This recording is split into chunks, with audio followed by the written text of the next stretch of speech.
Thanks, Rick. What do you think is the best way to raise capital? First, assess if you need to.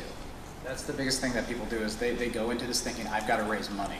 And in many cases, you don't have to. The second is understanding the different funding sources themselves. Having strategic money, squeaky money, and the ones that you just absolutely say no to.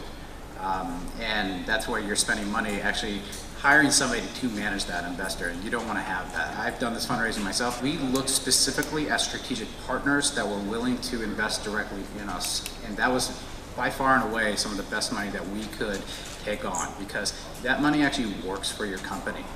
Whether it's a partnership in data, a partnership in infrastructure, IT, distribution, delivery, those are the first areas you look at for being able to take in that type of investment dollar. When you're going out though and doing fundraising, there are a lot of available sources. Pitch event to accelerators, to incubators, something that's really gauged to the small and medium business sector itself.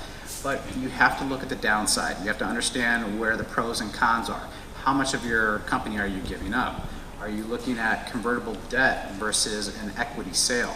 And for those that don't know the difference, that's something where you need to become educated and understand that taking debt on is very different than selling pieces of your company out from underneath you. To summarize that, I go strategic first, looking at assessing how much you really need, and then in the case of a company that maybe you're starting out and you're at the very beginning, or you're halfway through and you know where your inflection point is, when you need to scale, and as has been mentioned before, scaling is going to be key.